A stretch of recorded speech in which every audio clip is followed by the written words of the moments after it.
பத்மபத்ராய தக்ஷணம் பீதாம்பரதரம் சௌக்கியம் பிரசன்னேந்திரிவாணனம் சாருகாச்சம் சுதாம்பரோட்டம் ரத்னஜ்வலித குண்டலம் சங்கச்சக்கரதாரியார் பாண்டியன் கொண்ட சாத்திண்டு கிளிகள் மாலையில இருக்க திருமணி சம்பந்தம் கதை சதுர்புஜமா பெருமாள் சேவை சாய்க்கிறார்.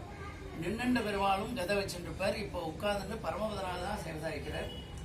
இந்த கையினாலே எல்லாரையும் வழவைத்து திருமணி சம்பந்தத்தை காமிச்சு இதுதான் மோட்ச பிரதானம் சொல்ற மாதிரி இந்த திவ்ய திருக்கோள். ஸ்ரீதேவி தாயார், பூமிதேவி தாயார், நம்மாழ்வார், கலியன், உடையவர், மணவாளனார். இந்த அத்தியன உற்சவத்தில் வந்து இவளோட சேர்ந்து சேவிக்கணும்னு ஏன் சொல்றது அப்படின்னா, இந்த 4 பேரை ரெக்கமெண்டேஷன் பண்ணுவார். நம்மள நம்மாழ்வார் மட்டும் பண்றதோட இல்லாத ஆழ்வார்கள் எல்லாரும் சேர்ந்து அப்பா இவா வந்திருக்கா, வாழ்க்கையில் எவ்வளவோ கஷ்டங்கள் அனுபவிச்சுருக்கா, அந்த கஷ்டங்கள் நிவர்த்தி ஆகணும்னா அந்த பரம்பரை, அந்த வம்சம் ரொம்ப நல்லா இருக்கணும். அதுக்காகவே சீரிய சிங்காசனத்திலிருந்து யாமந்த காரியம் ஆராய்ந்தருளையலோர் என்பாவாய் அப்படின்னு ஆண்டாள் சொன்ன மாதிரி சீரிய சிங்காசனத்தில் உட்கார்ந்துட்டு இருக்கு.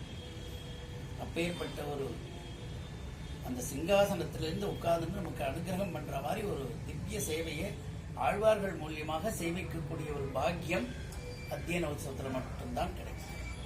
வேற எல்லா உற்சவத்திலும் பெருமாள் மட்டும் அலங்காரத்தில் இருப்பார், அபாவா சன்னதியில் இருப்பான்.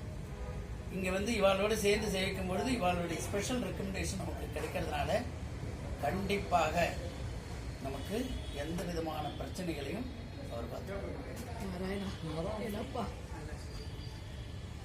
அருமணம்